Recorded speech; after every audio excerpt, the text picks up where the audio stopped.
সাহাবায়ে কেরাম কৌশল অবলম্বন করতেন, কিন্তু বিপদে পইড়াও কখনো মিথ্যা কথা বলেন নাই। এ কথা আমরা প্রত্যেকেই জানি। আল্লাহর নবী হইবার পরে 13 বছর পর্যন্ত মক্কার ভিতরে ছিলেন, কিন্তু এই 13 বছর মাক্কি জীবনে পয়গম্বরের উপরে এমন জুলুম নির্যাতন চলতেছিল। জুলুম সহ্য করতে করতে আল্লাহর নবীর যখন পিঠ যখন দেওয়ালের সঙ্গে ঠেকে গেল, ওই সময় আল্লাহ রব্বুল আলামিন বললেন, বন্ধু আপনি এই মক্কা থেকে হিজরত করে মদিনায় চলে যাবেন। এমন সময় খুব ভালো করে বুঝবেন, মক্কার কাফেররা যুবকেরা যখন আল্লাহর নবীর চতুর্দিকে ঘরের চতুর্দিকে দাঁড়ায় গেল, নবী আমার সূরা ইয়াসিনের কয়েকটা আয়াত পড়া বালুর মধ্যে ফু দিয়া যেই মাত্র আমার আপনার পয়গম্বর বালুগুলা সরায়া দিলেন, আর আল্লাহ কুদরতি হাত দিয়া ওই কাফেরদের চোখে চোখে যখন বালুগুলি পৌঁছায়া দিল, নবী আমার যেই মাত্র বালু ফিকে মেরেছেন, আল্লাহ কুদরতি ভাবে এই পালিগুলা যখন কাফেরদের চোখের মধ্যে পৌঁছায়া দিয়েছে, এই কাফেররা যখন এবার প্রত্যেকে চোখ বন্ধ করে চোখ ডলা শুরু করে দিয়েছে, আল্লাহর পয়গম্বর মাঝখান থেকে আস্তে করে বের হয়ে গেলেন, হযরত আলীকে বিছানার মধ্যে শোয়া রেখে গেলেন। এই মক্কার কাফেরদের আমানতগুলা সকালবেলা বুঝাইয়া দিবা। আবু বকর সিদ্দিক নিয়ে যখন পয়গম্বর রওনা করলেন, কাফেররা যখন বুঝতে পারলো শিকারি হাতছাড়া হয়ে যায়, শিকার হাতছাড়া হয়ে যায়, এবার কাফেররা পুরস্কার ঘোষণা করলো, যে ব্যক্তি মুহাম্মদুর রাসূলুল্লাহকে ধরে আনতে পারবা তাকে 100 উট দেওয়া হবে। জোরে বলেন নাউজুবিল্লাহ। ওই সময় কাফেররা 100 উটের লোভে কাফেররা যখন তরবারি নিয়া আমার আপনার পয়গম্বরকে খুঁজতেছিল, আবু বকর সিদ্দিকের সঙ্গে নিয়া পয়গম্বর ওই যে পাহাড়ের গুহার ভিতরে 3 দিন পর্যন্ত অবস্থান করলেন। 3 দিন পরে বের হয়ে যখন হাঁটা আরম্ভ করে দিয়েছে, মদিনার কাছাকাছি যাইতে ওই কাফেরদের মধ্যে থেকে একজন কাফের তরবারি হাতে নিয়া একেবারে আবু বকর সিদ্দিক রাদিয়াল্লাহু তাআলা আনহুর সামনে দাঁড়ায় গেছে। অন্ধকার দেখা যায় না, রাত্রিবেলা আবু বকর সিদ্দিকরা চিনতে পারছে, কিন্তু আল্লাহর নবীকে চিনতে পারেন না। অন্ধকার তো ডাক দেখা, আবু বকর তোমার সঙ্গে লোকটা কে যায়? আবু বকর দেখেন কঠিন বিপদের সম্মুখীন, তারপরে মিথ্যার আশ্রয় নেয় নাই। আবু বকর সিদ্দিক চিন্তা করলেন, আমি যদি এখন সত্যি কথা বলি, নবীর নামটা যদি বলে দেই, তাইলে তো পয়গম্বরের উপর আক্রমণ করবে, ওরা পয়গম্বরকে গ্রেফতার করবে। হাদিস শরীফের মধ্যে আসছে, কেউ যদি এই জিহ্বা দিয়ে জবান দিয়ে মাওলায়ে পাকের জিকির করে, এমন কি রাত দিন 24 ঘন্টায় সময় পাইলেই এই জবান দিয়া মাওলায়ে পাকের জিকির করে, আল্লাহর পয়গম্বর বলেন, যারা এই জিহ্বা দিয়া জিকির করে করে সদা সর্বদা যারা এই জিহ্বাটাকে তরুতাজা রাখবে, ভিজা রাখবে, তার মানে জিহ্বা নামক মেশিনটা দিয়া যারা আল্লাহ রব্বুল আলামিনের জিকির করে, এই জাকেরিন, এই জাকের বান্দা যখন মারা যায়, আল্লাহর নবী বলেন এই লোকটা হাসতে হাসতে বিনা হিসাবে ওই জান্নাতের ভিতরে চলে যাবে। অন্য হাদিসের মধ্যে আসছে, যেই হাদিসখানা খুতবার মধ্যে আমি তেলাওয়াত করেছি, ক্বালান নবী সাল্লাল্লাহু আলাইহি ওয়াসাল্লাম, মান ইয়াজমাল্লি মা বাইনা লাহইয়াইহি ওয়া মা বাইনা রিজলাইহি আজমাল্লাহুল জান্নাহ। নবী আমার বলেন, আমার যে উম্মত দুইটা জিনিসের হেফাজত করবে, দুইটা অঙ্গের জিম্মাদারি নিবে, দুইটা অঙ্গ যদি আমার কোনো উম্মত হেফাজত করতে পারে, তার মধ্যে একটা হলো জিহ্বা আর একটা পাটা হলো লজ্জা স্থান। লজ্জা স্থান এবং জিহ্বাকে যেই ব্যক্তি অপাত্রে খরচ করবে না, হেফাজত করবে এই দুইটা অঙ্গ, আল্লাহর নবী বলেন আজমাল্লাহুল জান্নাহ, এই লোকটাকে সুপারিশ করে আমি নবী জান্নাতে নেওয়া আমার জন্য ওয়াজিব হয়ে যায়। একটু মোহাব্বতের সাথে জিকির করে লা ইলাহা ইল্লাল্লাহ, জবান খুলে লা ইলাহা ইল্লাল্লাহ, লা ইলাহা লা ইলাহা ইল্লাল্লাহ মুহাম্মাদুর রাসূলুল্লাহ। জোরে বলুন সাল্লাল্লাহু আলাইহি ওয়াসাল্লাম। তাহলে 5 ধরনের ব্যক্তিদের জন্য জান্নাত পাগল হয়ে থাকবে। প্রথম নাম্বার বললাম কি বলেন, হাফিজুল লিসান, যারা তাদের জবানকে এই জিহ্বাকে যারা কন্ট্রোল করে, এরা মৃত্যুর পরে ডাইরেক্ট সরাসরি আল্লাহর জান্নাতে চলে যাবে। তামাম পৃথিবীর মানুষ জান্নাতের পাগল, আর স্বয়ং জান্নাত হবে এই লোকটার পাগল।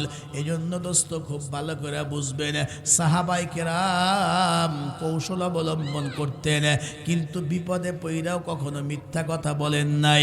এ কথা আমরা প্রত্যেকেই জানি।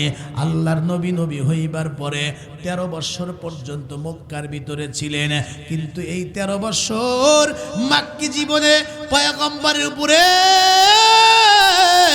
এমন জুলুম নির্যাতন চলতেছিল।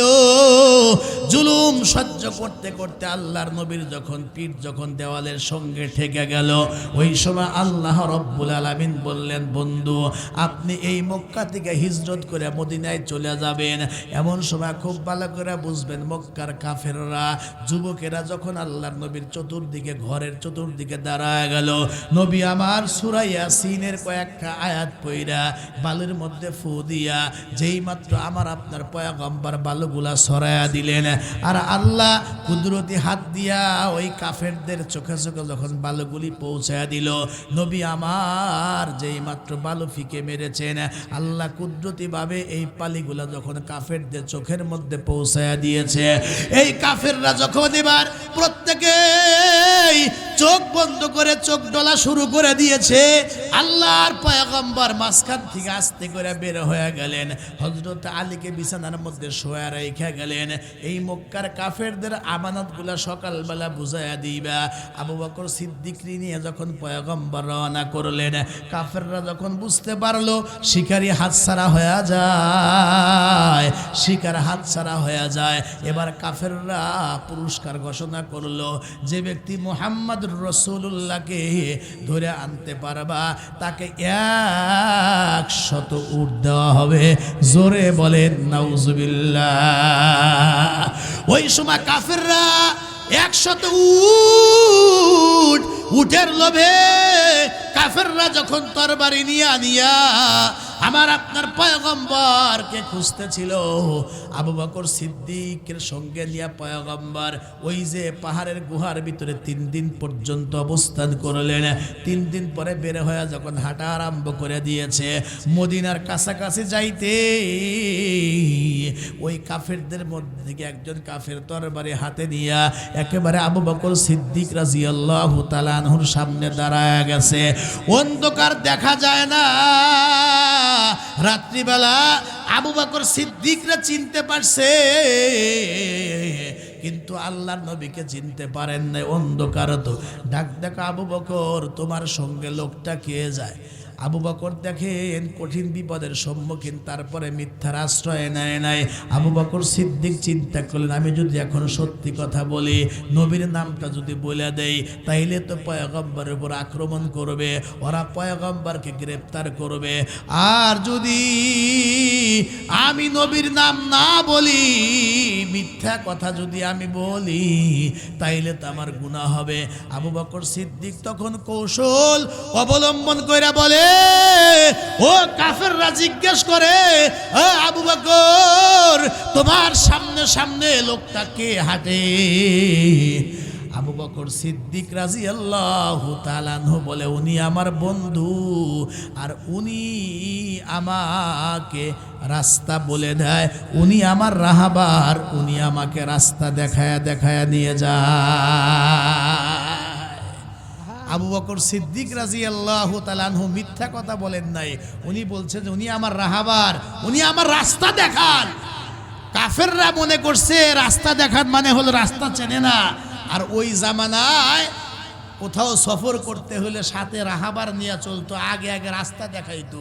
কাফেররা মনে করছে হয়তো রাস্তা দেখানোর জন্য লোক নিয়ে আসছে, কিন্তু আবু বকর সিদ্দিকের মনের অবস্থা হইল উনি আমাকে জান্নাতের পথ দেখান। একটু জোরে কন্যা সুবহানাল্লাহ।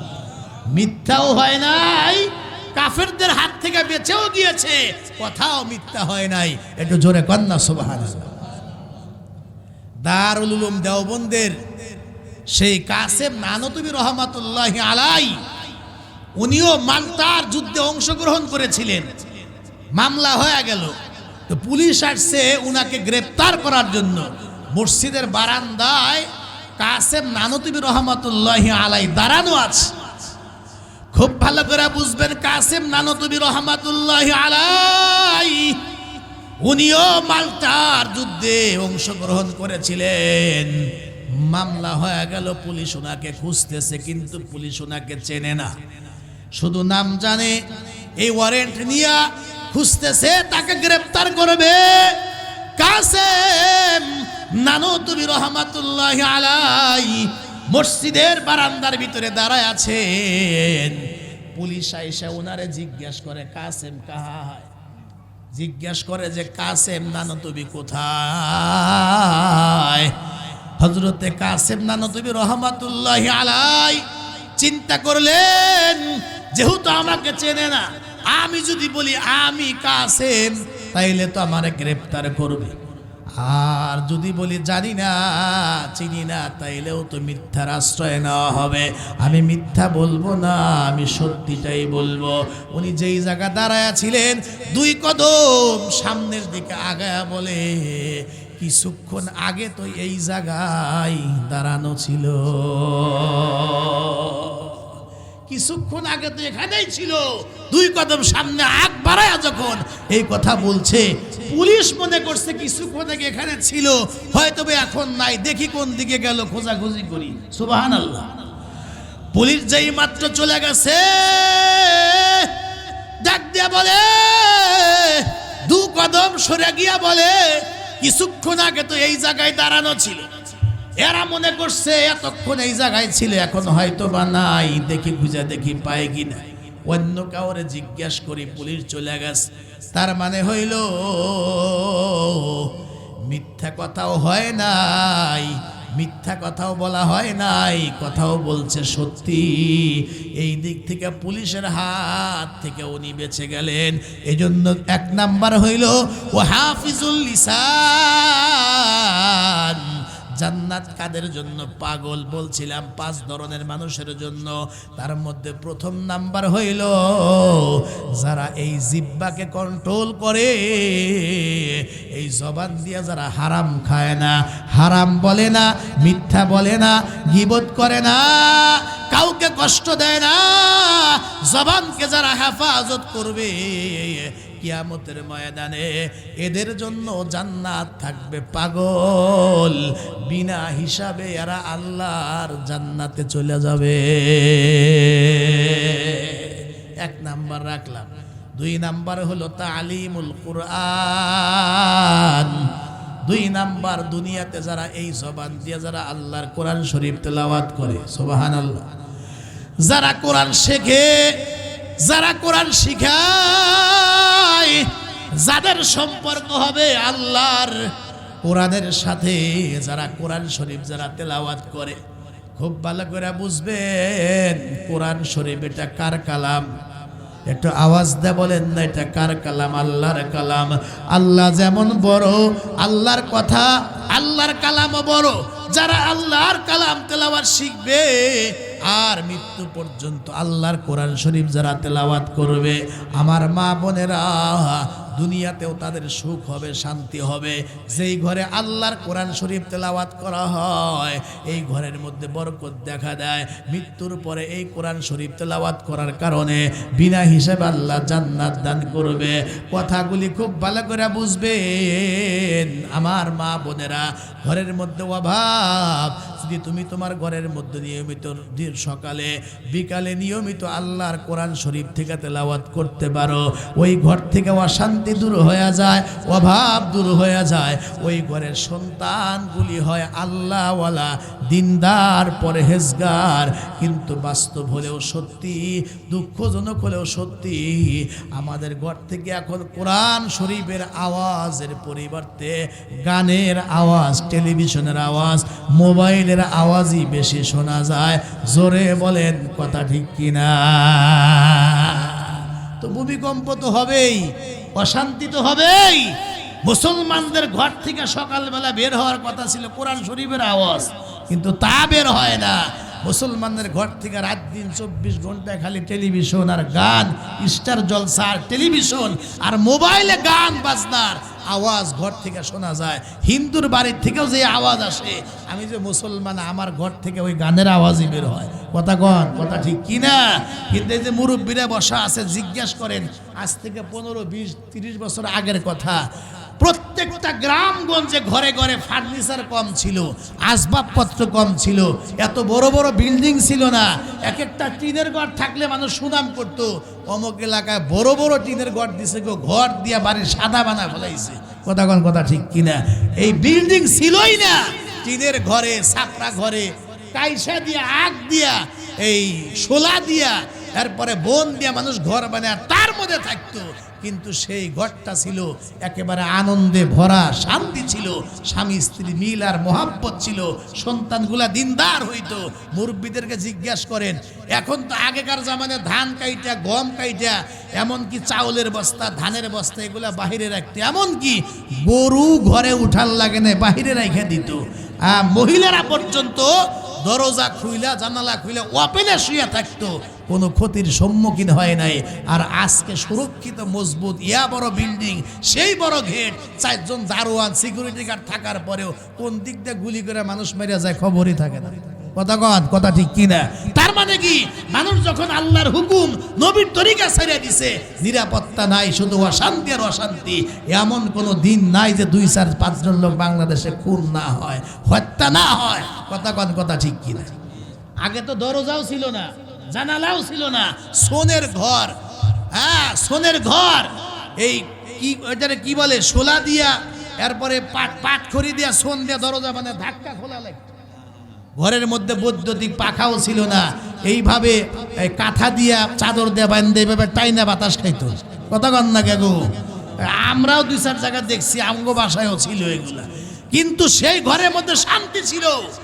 কিন্তু আজকে দেখা যায় মুসলমানদের ঘরের মা বোনদের কোরআন শরীফের তেলাওয়াতের খবর নাই। এরা সকাল রাত, বহু রাত পর্যন্ত টেলিভিশন দেখবে, মোবাইল দেখবে। তাহাজ্জুদ তো দূরের কথা, ফজরেরও খবর নাই। ঘুম থেকে উঠতে উঠতে 8টা, আর ওই ঘরের ছেলে মেয়েরা ওঠে 12টা। কথা কন, কথা ঠিক কিনা? শান্তি কিভাবে আসবে? এজন্য আগের যুগে মহিলারা সকালবেলা ফজর পইরা, কোরআন শরীফ না পড়া তারা বাড়ির ঘরের কাজ শুরুই করে নাই। এমনকি ফজরের আগে মহিলারা উঠে যাইতো, উঠে গিয়ে তাহাজ্জুদ পড়তো, কোরআন শরীফ পড়তো, ফজরে আজান হইতো, ফজরের নামাজ পড়া অথবা ফজরের নামাজের আগে পরে অন্ধকার থাকতে থাকতে একেবারে বাহির বাড়ি পর্যন্ত, রাস্তা পর্যন্ত মহিলারা ঝাড়ু দিয়া আগে আগে, পরিষ্কার হওয়ার আগে আগে ঘরের মধ্যে ঢুকে পড়তো। কারণ পরিষ্কার হলে তো পুরুষ লোক রাস্তা দিয়ে যাবে, আমার পর্দার লঙ্ঘন হবে।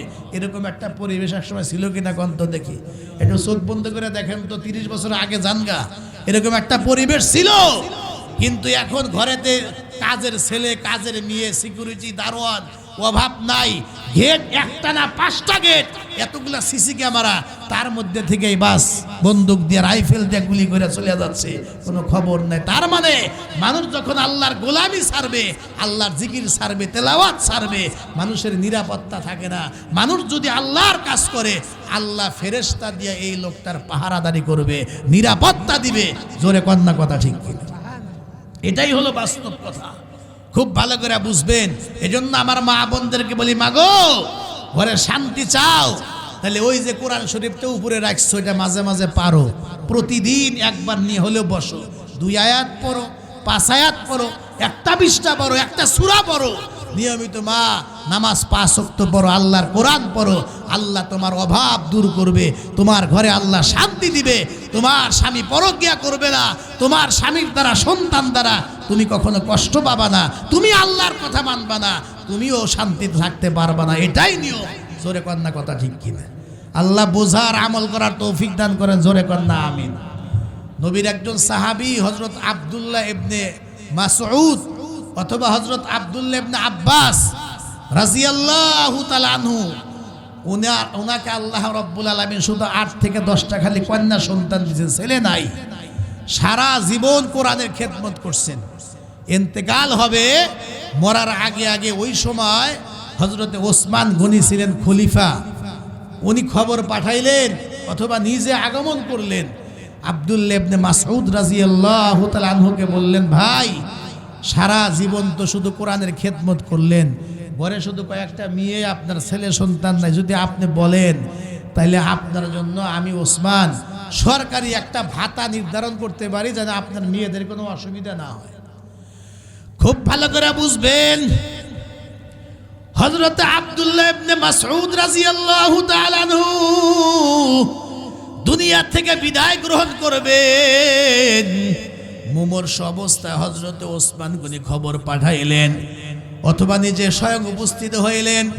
জিজ্ঞাসা করে, ভাই আপনার ঘরের ভিতরে শুধু কন্যা সন্তান, ইনকামের কোনো মাধ্যম নাই, যদি আপনি অনুমতি দেন বা যদি কিছু মনে না করেন, বাইতুল মাল বা সরকারিভাবে একটা ভাতা নির্ধারণ করি যেন আপনার মেয়েদের মৃত্যুর পরে কোনো অসুবিধা না হয়, আপনি দুনিয়াতে না থাকা অবস্থায় যেন কন্যাদের কোনো সমস্যা না হয়। হযরত আব্দুল্লাহ ইবনে মাসউদ রাদিয়াল্লাহু তাআলা আনহু ডেকে ডেকে বলেন যে, ভাই ওসমান, আপনি যে প্রস্তাবটা আমারে দিয়েছেন তার জন্য থ্যাংক ইউ, অনেক অনেক ধন্যবাদ। আল্লাহ পাক আপনাকে উত্তম বদলা আর জাযা দান করুন। কিন্তু আমার সিদ্ধান্ত হইল সরকারি কোনো ভাতা টাকা পয়সার দরকার আমার মেয়েদের নাই। আমি আমার মেয়েদেরকে যে সম্পদ দিয়ে গিয়েছি, আমি আমার মেয়েদেরকে যে সম্পদ আমি দিলাম, আমার মেয়েরা যদি সেই সম্পদ দেখে শুনে সুন্দর করে রাখতে পারে, তাইলে আল্লাহ পাকের ইচ্ছায় আমার মেয়েদের কোনোদিন তাদের ঘরে অভাব হবে না। হযরত ওসমান মনে করছে না জানি কোনো ব্যাংক ব্যালেন্স টাকা পয়সা হয়তো কোথাও রাখছে, এটা হয়তো আমরা জানি না, ঠিক না? জিজ্ঞাইছে যে আপনার এত অর্থ সম্পদ কই, যে আপনি চলে গেলে এতগুলা মেয়ে এরা অভাবে পড়বে না, গ্যারান্টি দিচ্ছেন, এমন কি সম্পদ রেখে গেছেন? ওই যে আমি দুনিয়ার কোনো সম্পদ রেখে যাই নাই, আমি আমার প্রত্যেকটা মেয়েদেরকে আল্লাহর কোরআন শরীফের তেলাওয়াত শিখাইছি। একটু সুবহানাল্লাহ বললেন না? আমি আমার প্রত্যেকটা মেয়েদেরকে আল্লাহর কালাম শিখাইছি। ডাক দিয়া বলে, ভাই ওসমান, আমি আমার মেয়েদেরকে দুনিয়ার কোনো সম্পদ দেই নাই, যেই সম্পদগুলি আমরা দুনিয়ার সম্পদ মনে করি তা আমি মেয়েদের জন্য দিতে পারি নাই। তবে আমি আমার প্রত্যেকটা মেয়েদেরকে আল্লাহ রব্বুল আলামিনের কোরআন শরীফের তেলাওয়াত শিখাইছি, আর আমি আমার মেয়েদেরকে সূরা ওয়াকিয়া মুখস্থ করাইছি। ও ভাই, আপনি কি জানেন না আল্লাহর নবী তো বলছেন, যে ব্যক্তি তার ঘরের ভিতরে নিয়মিত সূরা ওয়াকিয়ার আমল করবে, 27 নম্বর পারার ভিতরে আমার মা বোনেরা সূরা রহমানের পরে এই সূরাটার নাম হলো সূরা ওয়াকিয়া, মাত্র 3 পৃষ্ঠা বিশিষ্ট একটা সূরা। কিন্তু আল্লাহর নবী বলেছেন, যে ব্যক্তি তার ঘরের ভিতরে মাগরিবের পরে বা রাত্রিবেলায় নিয়মিত এই সূরা ওয়াকিয়ার আমল করবে বা তেলাওয়াত করবে, আল্লাহর নামের কসম, নবী বলছেন ওই ঘরের ভিতরে কশিন কালেও কোনো সময় অভাব ঢুকতেই পারে না। সুতরাং আমি আমার মেয়েদেরকে কোরআন শিখাইছি, সূরা ওয়াকিয়া মুখস্থ করাইছি, আর মেয়েদেরকে দিয়ে নিয়মিত ঘরের মধ্যে আমল করাই। এজন্য বলছি, আমার মেয়েদেরকে এমন সম্পদ দিয়ে গেলাম, সূরা ওয়াকিয়ার সম্পদ, কোরআনের সম্পদ। আমার মেয়েরা যদি এই সম্পদ ধরে রাখে, অর্থাৎ নিয়মিত আল্লাহর কোরআন শরীফের সূরা ওয়াকিয়া মাগরিবের পরে রাত্রিবেলা ঘরের মধ্যে তেলাওয়াত করে, আমার মন বলে বাইতুল মালের সরকারি কোনো ভাতার দরকার নাই। নবীর হাদিস যদি সত্যি হয়, আমার মেয়েরা কোনোদিন না খেয়ে মরবে না, রিজিক দিবেন আমার আল্লাহ। আমার মা বোনেরা, মাইকের আওয়াজ কি তোমাদের কান পর্যন্ত যায়? সবাই জান্নাতের পাগল। জান্নাত কাদের জন্য পাগল? এক নাম্বার হলো হাফিজুল লিসান, যারা তাদের জিহ্বাকে জবানকে কন্ট্রোল করবে। আর দুই নাম্বার বললাম তালিমুল কোরআন। দুনিয়াতে যারা কোরআন শরীফ তেলাওয়াত শিখবে, আল্লাহর কোরআন যারা তেলাওয়াত করবে, কোরআনের উপর যারা আমল করবে, কোরআনকে যারা চুমু খাবে, মহাব্বত করবে, যাদের সম্পর্ক হবে কোরআনের সাথে, মৃত্যুর পরে এদের জন্য জান্নাত অপেক্ষায় থাকবে, পাগল পারা হয়ে অপেক্ষায় থাকবে। ইন্তেকাল করবে, সম্পর্ক ছিল কোরআনের সাথে, এরাও ডাইরেক্ট আল্লাহর জান্নাতে চলে যাবে। আমার মা বোনেরা, খুব ভালো করে কথাগুলি বুঝবেন। আর তিন নাম্বার ওয়া মুতঈমুল জিয়ান, পয়গম্বর বলেন তিন নম্বরে এই দুনিয়াতে যারা ক্ষুধার্ত ব্যক্তিকে যারা খাবার দেবে, ক্ষুধার্ত ব্যক্তিকে যারা খাদ্য দান করবে, এই লোকদের জন্য কিয়ামতের ময়দানে জান্নাত অপেক্ষায় থাকবে। ক্ষুধার যন্ত্রণা যে কত যন্ত্রণা, 2 দিন 3 দিন পর্যন্ত না খাইয়া দেখেন যে কেমন লাগে। আমরা 14-15 ঘন্টা সময় যখন রোজা রাখি, সারাদিন যখন আমরা না খেয়ে থাকি, পানাহার থেকে বিরত থাকি, আর যদি মাসটা হয় চৈত্র মাস, প্রচুর রোদ হয়, দেখবেন 12 ঘন্টা 14 ঘন্টা না খেয়ে থাকলে ইফতারের আগে আগে ভালো কথাও দেখবেন ভালো লাগে না, ভালো কিছু ভালো লাগে না। তার মানে পেটের মধ্যে প্রচন্ড ক্ষুধা। আর যারা 2 দিন 3 দিন পর্যন্ত অনাহারে আছে, পেটের মধ্যে প্রচন্ড ক্ষুধা, তার মনের মধ্যে কত কষ্ট। এই যে ক্ষুধার্ত ব্যক্তিকে যারা একটু খাদ্য দেবে, ও দোস্ত, পিপাসার্ত ব্যক্তিকে যারা পানি পান করাবে, ক্ষুধার্ত ব্যক্তিকে যারা খাদ্য দিবে, এটা আল্লাহর কাছে এত পছন্দ, এত পছন্দ। যারা আমার ক্ষুধার্ত বান্দা বান্দীদের মুখের ভিতরে খাবার উঠায় দিবে, আল্লাহর নবী বলেন জান্নাতের জন্য সবাই পাগল। কিন্তু যারা দুনিয়াতে আল্লাহর কোনো বান্দা বান্দিকে, ক্ষুধার্ত ব্যক্তিকে যারা অন্ন দান করবে, খাবার দান করবে, মুখের মধ্যে খাবার খাওয়ায় হাসি ফুটাবে, আল্লাহ রব্বুল আলামিনের জান্নাত এই লোকটার জন্য পাগল হয়ে থাকবে, ইন্তেকাল করবে, বিনা হিসাবে আল্লাহর জান্নাতের ভিতরে চলে যাবে। সুবহানাল্লাহ। আমার মা বোনেরা, আমার যুবক ভাইরা, মুরব্বী আব্বারা, খুব ভালো করে কথাগুলি বুঝবেন। হাদিস শরীফের মধ্যে আল্লাহর নবী বলে, দুনিয়াতে কোনো ব্যক্তি যদি ক্ষুধার্ত ব্যক্তিকে যদি খাবার দেয়, আল্লাহ রব্বুল আলামিন তাকে জান্নাত থেকে খাবার খাওয়ান। এমনকি পিপাসার্ত ব্যক্তিকে কোনো ব্যক্তি যদি 1 গ্লাস পানি দেয়, পানি পান করায়, ও দোস্ত খুব ভালো করে বুঝবেন, কিয়ামতের ময়দানে আল্লাহ রব্বুল আলামিন তাকে জান্নাত থেকে সিলযুক্ত ইনটেক শরাব বা শরবত আল্লাহ রব্বুল আলামিন তাকে পান করাবে।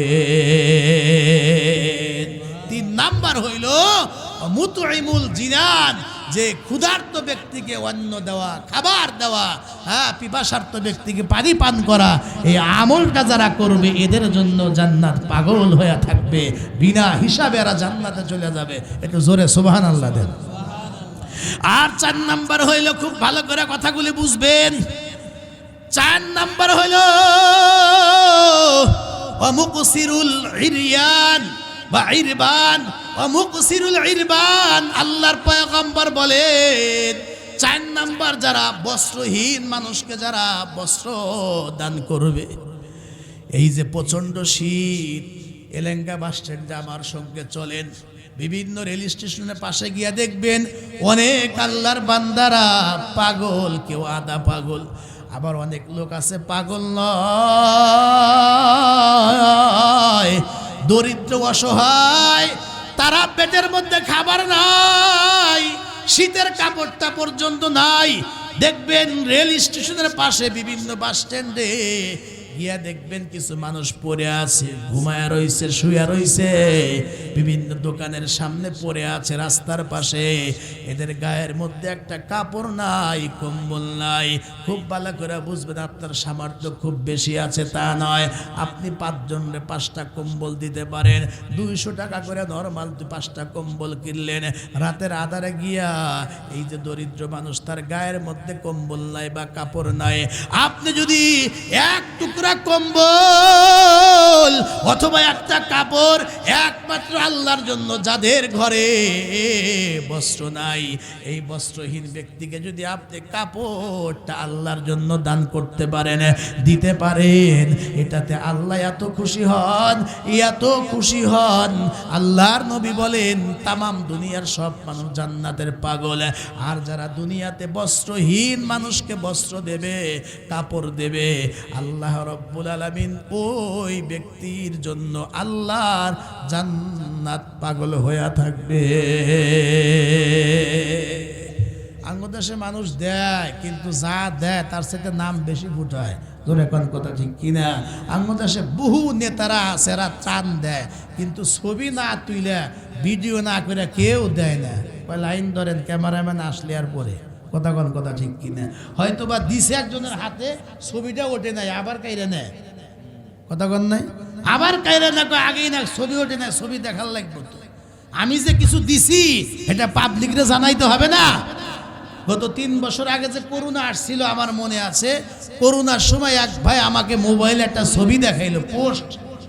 তো আমি দেখলাম যে প্রায় অনেকগুলা মানুষ মিলে এক রাস্তার এক গরিব মানুষের হাতে দিচ্ছে। আমি মনে করছি যে টাকার চেক দিচ্ছে মনে করছি, পরে ভালো করে খেয়াল করে দেখি কি 17 নেতায় মিলে একজন রে হাতের মধ্যে 2.5 টাকার একটা মাস্ক দিচ্ছে, মাস্ক যেটাতে করোনা আটকাইতাম আমরা, আসলে গোটাতে করোনা ফেরে। আমি আশ্চর্য হয়ে গেলাম, বাজার দিয়ে করে লেঙ্গা, কাঁচা বাজার দিয়ে করে মাস্ক নাই না, রোড দিয়ে করে মাস্ক নাই, গাড়িতে করে মাস্ক নাই, যেই মাত্র উজু টুজু বানায় মসজিদে ঢোকে, ওই সময় মাস্ক পরে এর মধ্যে ভিতরে ঢোকে। কি করোনা খালি মসজিদের মধ্যেই থাকে? কথা কন না, কথা ঠিক কিনা? এইটা হলো মানুষের একটা খারাপ ধারণা। মনে রাখবেন যে ইবাদত খানায়, মসজিদে কখনো করোনা থাকে না, সুবহানাল্লাহ। আর করোনা ধরলেও, করোনা থাকলেও তারে করোনা ধরবে না, আর ধরলেও সে মরবে না, আর যদি মরেও তাহলে জাহান্নামে যাবে না, সোজা জান্নাতে চলে যাবে। কথা মনে হয় বোঝেন নাই? মসজিদে থেকে নামাজে ঢুকলে আর করোনা ধরবে না, ধরলেও সে মরবে না, মরলেও সে জাহান্নামে যাবে না, সোজা আল্লাহর জান্নাতে চলে যাবে। একটু জোরে কর না সুবহানাল্লাহ। বলার উদ্দেশ্য যেটাতে করোনা আমরা ফিরাইতাম, 17 নেতায় মিলে ওই এক ছেলের হাতে, ওই যে রাস্তার পাশে পড়ে আছে, ওর পেটেই ভাত নাই, ও করোনার কি বোঝে কোন, হেরে দিচ্ছে ওই করোনা ফিরানে মাস্ক। 17 নেতা মিলে আবার বাঁকা করে ক্যামেরাতে ছবি তুলছে, এটা আবার ফেসবুকে ছাড়ছে। তার মানে দেয় 5 টাকা, নাম ফুটায় 5 লাখ টাকার। কথা কন, কথা ঠিক কিনা? আমরা 2 রাকাত 4 রাকাত তাহাজ্জুদ পড়লে এটা মানুষের না জানাইলে ভালোই লাগে না, ভালোই লাগে না। এই জন্য মানুষের অভ্যাস হয়ে গেছে। মানুষ সৌদি আরবে যায়াও দেখবেন তোয়াফ করে, সেখানেও লাইফে আসে, দেখেন নাই? মানে লাইফ আসে যে আমি এই মুহূর্তে তোয়াফ করিতেছি, আল্লাহর ঘর গেছে তোয়াফ করতে, সেখানেও মানে মানুষের দেখানো উদ্দেশ্য। কথা কন, কথা ঠিক কিনা? এই জন্য আমরা যা করি তার চেয়ে বেশি আমরা বলি, এরকম না। যুবক ভাইয়েরা, আমার ভাইয়েরা, আমার মা বোনেরা, আপনার সামর্থ্য বেশি নাই, আপনি জানেন আপনার পাশে এক গরিব মানুষ আছে, শীতের কাপড় কিনতে পারে না, তো খাবারই নাই, শীতের কাপড় কোত্থেকে পাবে? আপনি 2টা পোশাক কেনেন, 4টা কম্বল কেনেন, রাতের আধারে গিয়া হযরত ওমরের মতো আপনি 4 বাসায় গিয়া 4টা কম্বল গেটে গিয়ে দিয়ে এলেন, চাষি এটা ব্যবহার করেন, কারো কাছে বলেন টলেন না, কি আল্লাহ খুশি হবে না?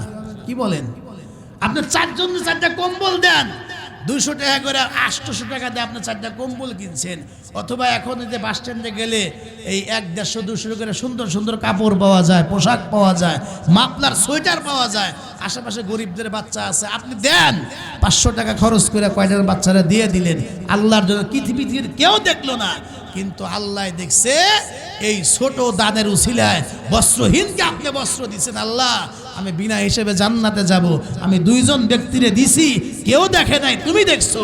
আল্লাহ কয় আমি দেখছি, যা, জান্নাত তোর জন্য পাগল বানায়া দিলাম, সারা বিশ্ব জান্নাতের পাগল, আর তোর জন্য আমার জান্নাত হবে পাগল। একটু আওয়াজ দে সুবহানাল্লাহ কর। ওয়াজটা কিন্তু দরকারি ওয়াজ, ছোট ছোট ছোট ছোট আমল, কিন্তু আমরা আমল করলে আমরা জান্নাতে যেতে পারবো। জোরে কর সুবহানাল্লাহ। আল্লাহর বান্দারা কথাগুলি খুব ভালো করে বুঝবেন। আমি বলছিলাম তামাম দুনিয়ার সব মানুষ জান্নাতে যেতে চায়, জান্নাতের জন্য সবাই পাগল, কিন্তু এই হাদিসের মধ্যে পয়গম্বর বলেন 5 ধরনের মানুষ আছে যাদের জন্য জান্নাত স্বয়ং নিজে পাগল। 1 নাম্বার বলছি হাফিজুল লিসান, যারা তাদের এই জিহ্বাকে, জবানকে যারা কন্ট্রোল করবে। 2 নাম্বার তালিমুল কোরআন, দোস্ত যারা এই জবান দিয়ে আল্লাহ রাব্বুল আলামিনের কোরআন শরীফ তেলাওয়াত করবে, কোরআন যারা শিখবে, কোরআন নিয়ে যারা জীবন যাপন করবে। আর 3 নাম্বার হইল মুতঈমুল জিয়ান, যারা পিপাসার্ত বা ক্ষুধার্ত ব্যক্তিকে যারা অন্ন দিবে, যারা খাবার দিবে। আর 4 নাম্বার পয়গম্বর বলেন ওয়া মুকসিরুল ইরবান, আল্লাহর পয়গম্বর বলেন 4 নাম্বার যে ব্যক্তি বস্ত্রহীন মানুষকে বস্ত্র দান করবে, এদের জন্য জান্নাত পাগল থাকবে। আর 5 নাম্বার হইল ওয়ামা সাল্লা আলা হাবিবির রহমান, 5 নাম্বার হইল যেই ব্যক্তি আল্লাহর পয়গম্বরের উপরে, নবী আমার বলেন যারা আমি পয়গম্বরের উপরে যারা বেশি বেশি করে যারা দরুদ শরীফ পড়বে, এদের জন্য আল্লাহর জান্নাত পাগল হয়ে থাকবে। হাদিসের মধ্যে আছে নবী আমার বলেন যে ব্যক্তি আমি নবীর উপরে একবার দরুদ শরীফ পড়ে, আল্লাহ রাব্বুল আলামিন ওই ব্যক্তির উপরে 10টা রহমত নাজিল করে। আর হাদিসের মধ্যে আছে এই যে আমরা মাহফিলে বসে মাঝে মাঝে সাল্লাল্লাহু আলাইহি ওয়াসাল্লাম শুরুতে আমরা দরুদ শরীফ পড়েছি, দরুদের আমল আমরা করি। আল্লাহর নবী বলেন নির্ধারিত কিছু ফেরেশতা আছে তামাম দুনিয়ার মধ্যে ঘোরাফেরা করে, যেই মজলিসে বা যেই কোনো জায়গা থেকে আল্লাহর কোনো বান্দা যদি নবীর উপরে দরুদ শরীফ পড়ে, ওই লোকটার দরুদটা এনে তার নাম, তার বাবার নাম, তার ঠিকানা, 14 গোষ্ঠী একেবারে পুরা ঠিকানা সহ আল্লাহর নবীর রওজায়ে পাকে যখন পৌঁছায়া দেওয়া হয়, আর নবী আমার যখন ওই দরুদ পড়নেওয়ালার নাম ঠিকানা একবার শুনতে পায়, কিয়ামতের ময়দান পর্যন্ত, হাউজে কাউসারের পানি পান না করানো পর্যন্ত, নবী আমার সুপারিশ করে ওই লোকটাকে জান্নাতে না নেওয়া পর্যন্ত নবী আমার ওই উম্মতকে ভোলেন না। আপনারা কি বিরক্ত হচ্ছেন? কষ্ট হয় আপনাদের? একটু খেয়াল করেন, আগের জামানায় হজ তো আর বিমানে করতো না, কি বলেন? এখানে অনেক মুরব্বীরা আছেন যে অন্যভাবে হজ করছেন, অথবা ওনারা না করলেও দেখছেন ওনারা বাবারা দাদারা জাহাজে হজ করছে, পায়ে হাইটে হজ করছে। এমন ইতিহাস আছে না গো মুরব্বীরা, সাক্ষী দেন না কে? আগে মানুষ পায়ে হেঁটে হজ করছে, ওই সময়ের কথা। বাবা আর যুবক ছেলে হজে যাচ্ছে, তো রাস্তার মধ্যে প্রায় 40 থেকে 42 জনের একটা কাফেলা পায়ে হেঁটে হজে। কিছু দূর যাইবার পরে বা কয়েকশো মাইল যাইবার পরে হঠাৎ করে ওই ছেলেটার বাবা বড় মারাত্মক অসুস্থ হয়ে গেল। এই পরিমাণ অসুস্থ, তাবু ফালানো হইল, একটু দেরিও করা হইল, কিন্তু কোনোভাবে রোগ সারে না। সবাই মিলে কয় বাবা তোমার আব্বারে নিয়ে তুমি থাকো, যদি আমরা এই জায়গায় দেরি করি আমরা তো সময় মতো বছর হজ আমরা পাবো না, সুতরাং তুমি তোমার আব্বুরে নিয়ে থাকো, চিকিৎসা করো, যদি সুস্থ হয় পরে আসো, আর সুস্থ না হইলে তোমরা থাকো, অন্তত তোমাদের জন্য তো আমরা হজ নষ্ট করতে পারি না। সব যখন চলে গেল, এই যুবক ছেলেটা তার আব্বারে নিয়ে একটা জঙ্গলের ভিতরে, অর্থাৎ মরুভূমি, আশেপাশে বাড়িঘর নাই, বহু দূরে বাড়িঘর, এই জায়গা তাবর মধ্যে বাবারে নিয়ে বসে আছে, কিন্তু কোনোভাবে রোগ কমে না।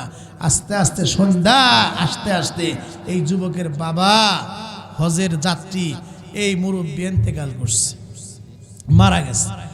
এখন যে মারা গেছে, এখন বড় আশ্চর্য, হারে আমার আব্বা যে মারা গেল, এখন তো মোবাইলও না ওই যুগে, কারে খবর দিব, কেমনে দাফন কাফন করব? খুব ভালো করে কথাগুলি বুঝবেন। হজের সফরে বাবা ছেলে,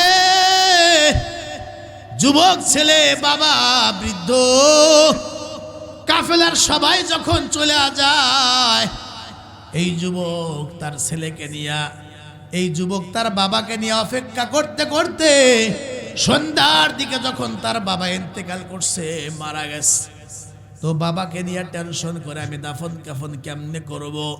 সব চাইতে বড় দুঃখের বিষয় হলো এইটা, বাবার চেহারার দিকে তাকায় দেখে ইন্তেকাল করার সাথে সাথেই তার আব্বার চেহারাটা শুকুরের চেহারায় পরিণত হয়ে গেছে। একটু জোরে বলেন নাউজুবিল্লাহ। ইন্তেকাল করার পরে এই মুরব্বির চেহারা আর মানুষের চেহারা নাই, আস্তা শুকুরের চেহারার মতো তার চেহারা হয়ে গেছে। একটু জোরে কন না নাউজুবিল্লাহ।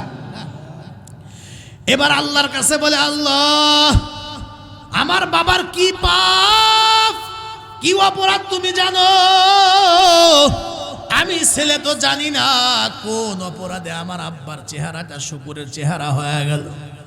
আমার আব্বার দাফন কাফন কেমনে করব, বড় বিপদের মধ্যে পড়া যুবক এশার নামাজের পরে বাবার লাশ থেকে একটু অদূরে বৈশা বৈশা ঝিমায় আর চোখের পানি ছেড়া কান্দে। কানতে কানতে হঠাৎ করে টেনশনও যদি তার মনের মধ্যে, তারপরে তার চোখ দুটা বন্ধ হয়ে গেছে, কিছুক্ষণের জন্য ঘুমায় গেছে। এই ঘুমের মধ্যে এ যুবক স্বপ্নে দেখতে পায় এত সুন্দর একজন মানুষ তার সামনে দাঁড়ায় গেছে, মাথা থেকে পা পর্যন্ত মনে হয় পুরা শরীরটার ভিতর থেকে নূর চমকাইতেছে। জীবনেও এত সুন্দর মানুষ কোনোদিন আমি দেখি নাই। স্বপ্নের মাঝেই তাকে সালাম দিয়ে জিজ্ঞাসা করে, কে হে আপনি? এত সুন্দর মানুষ তো আমি আমার জীবনেও দেখি নাই। মনে হয় আপনার চেহারাটা ওই পূর্ণিমার চাঁদের চাইতেও আরো বড় উজ্জ্বল, আরো বেশি সুন্দর। কে হে আপনি? এই যুবকরে আগন্তুক লোকটা ডাক দিয়া বলে, হে, আমার পরিচয় পরে বলবো, আগে বল ও যুবক, কিসের টেনশন, কি চিন্তা করো? ডাক দিয়া কয়, আপনি কে তা বলতে পারবো না।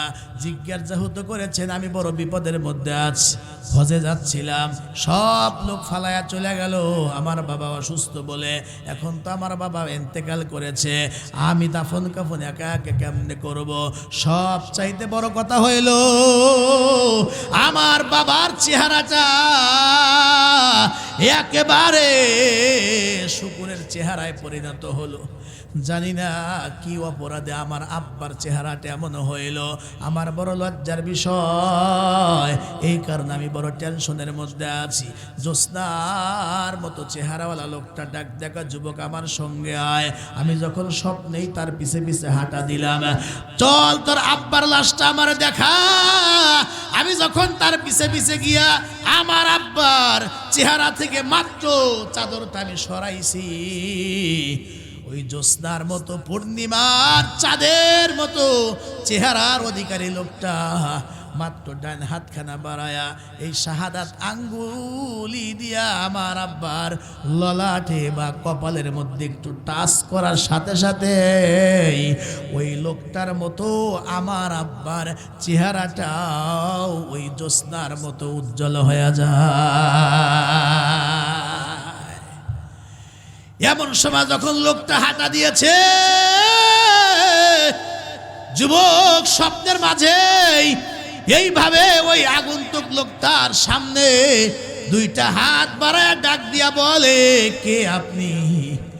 এই বিপদের মুহূর্তে আমার পাশে আসলেন, আমার বাবার চেহারার মধ্যে হাত দিলেন, আপনার চেহারার মতো আমার আব্বার চেহারাটা হয়ে গেল। কি পরিচয় আপনার? একটু দয়া করে আপনার পরিচয়টা বলেন। এমন সময় ওই পূর্ণিমার চাঁদের মতো, জ্যোৎস্নার মতো চেহারাওয়ালা লোকটা ডাক দিয়া কা, যুবক আমারে চিনবি না? আমি হলাম ইতিহাসের নক্ষত্র, সিংহ পুরুষ। আমি হলাম কামলিওয়ালা, মক্কাওয়ালা, মদিনাওয়ালা। আমি হইলাম মুহাম্মাদুর রাসূলুল্লাহ। জবান খুলে জোরে বলেন সাল্লাল্লাহু। এমন সময় যুবক দৌড়ায়া স্বপ্নের মাঝেই পয়গম্বরের পা জড়ায়া ধরতে চায়, নবী গো। তাই তো বলি, এত সুন্দর চেহারাওয়ালা মানুষ আর কে হবে নবী গো? আমার আব্বু যে মারা গেছে, পৃথিবীর কাউকে তো আমি সংবাদ দেই নাই। আপনি কেমনে সংবাদটা পাইলেন? কিভাবে আপনি এত বড় উপকারটা আমার করলেন? এমন সময় পয়গম্বর বলে, যুবক রে, তোর আব্বুর হয়তোবা অন্য কোনো বদ আমলের কারণে চেহারাটা শুকুরের মতো হয়ে গেছে, তবে তোর আব্বুর হাজারো গুনার ফাঁকে ফাঁকে তোর আব্বু নিয়মিত একটা আমল করত সারা জীবন, সেটা হইল তোর আব্বু প্রতিদিন সকালবেলায় 100 বার, বিকালবেলায় 100 বার, এই প্রত্যেক দিন তোর আব্বু নিয়মিত 200 বার আমি নবীর উপর দরুদ শরীফ পড়ছে। এটা সুবহানাল্লাহ হয় নাই? আওয়াজ করে কন্যা সুবহানাল্লাহ। তোর বাবা আমার বড় আশিক, সকালে নিয়মিত 100 বার, বিকালে নিয়মিত 100 বার করে আমি পয়গম্বরের উপর দরুদ শরীফ পড়ছি। আর নির্ধারিত ফেরেশতা প্রত্যেক দিন 200 বার করে দরুদ শরীফ সন্ধ্যার দিকে আমার রওজায়ে পাকে পৌঁছায়া দিয়েছে। আজকে যখন সন্ধ্যা হয়ে যায়, এখনো পর্যন্ত আমার আশিক তার দরুদ শরীফের আমল যখন আমার কবরে বা আমার রওজায় পৌঁছে নাই, আমি সংশ্লিষ্ট ফেরেশতাকে জিজ্ঞাসা করলাম, আয় ফেরেশতা, অমুক জায়গা অমুক নাম আমার আশিকের দরুদ শরীফের খবর কি, কেন আসে না? ওই ফেরেশতা আমারে বলে, হুজুর সর্বনাশ হয়ে গেছে, আপনার ওই আশিক আসছিল আপনার রওজার দিকে, মক্কা মদিনায় হজ করতে আসার পথে অসুস্থ হয়ে মারা গেছে। সবচাইতে দুঃখের কথা হইল চেহারাটা পরিবর্তন হয়ে মানুষ নাই, শুকুরের আকৃতিতে পরিণত হয়ে গেছে। অমুক জঙ্গলের ভিতরে, মরুভূমির ভিতরে তার ছেলে বড় বিপদে আছে, তার বাবাকে নিয়া। ডাক দেখা, যুবক রে, এই কথা শোনার পরে আর আমি কবরের ভিতরে, রওজার ভিতরে আমি থাকতে পারি নাই। আমার আশিকের পাশে দাঁড়ানোর জন্য আমি চলে আসছি।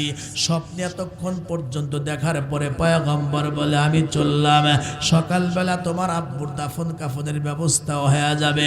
পয়গম্বর চলে যায়। হঠাৎ করে এই যুবকের যখন ঘুম ভেঙে যায়, আল্লাহর শুকরিয়া আদায় করে করে দৌড়াইয়া গিয়া বাবার লাশের চেহারা থেকে যেই মাত্র চাদরটা সরাইছে, চাদরটা সরাই দেখে গো বাবার আগের মতো নাই। স্বপ্নে যেমনটা দেখছে, তাকায়া দেখে বাবার চেহারাটা পূর্ণিমার চাঁদের মতো উজ্জ্বল হয়ে গেছে। জোরে জবান বন্ধ নয়, জোরে বলতে হবে আল্লাহু আকবার। হে যুবক বলে, আমি অপেক্ষা করতে লাগলাম, ফজরের আজান হয়ে গেল, ফজর পড়লাম। ফজর পড়বার পরে আব্বুর লাশের পাশে বইসা রইলাম। কিছুক্ষণ পর দেখি চতুর্দিক থেকে ব্যাপক আওয়াজ আসতেছে, গুনগুনানি, গুঞ্জন আওয়াজ।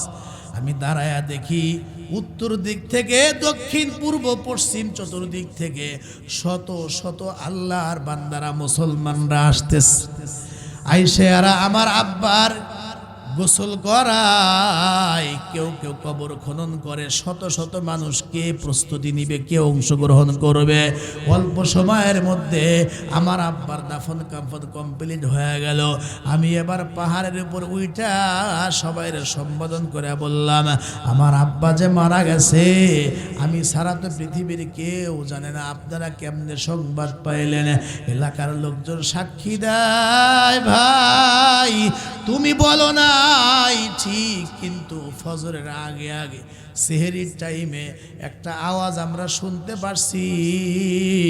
এই মহল্লার প্রত্যেকটা মুসলমানের কানে কানে আওয়াজটা একভাবে, এক সুরে, এক সমানভাবে লেগেছে। ওই আওয়াজটা ছিল, কেউ যদি চাও জিন্দেগির গুনাহ মাফ হোক, কেউ যদি চাও জিন্দেগির তওবা কবুল হোক, জীবনের সব গুনাহ মাফ হোক, জান্নাত পেতে চাও, তাহলে অমুক জঙ্গলের ভিতরে, অমুক জায়গা আল্লাহর নবীর একজন আশেকের লাশ পড়ে রইছে। যারা ওই ব্যক্তির দাফন কাফনের শরীক হইবা, আল্লাহ পাক তাদের জীবনের সব গুনাহগুলি মাফ করে দিবে। এই আওয়াজ শোনার পরে কে না চায় আমরা প্রতিযোগিতা দিয়া তোমার আব্বার দাফন কাফনে শরীক হয়ে গেলাম? একটু জোরে বলেন সুবহানাল্লাহ। তামাম দুনিয়ার সবাই জান্নাতের পাগল। জান্নাত কাদের জন্য পাগল?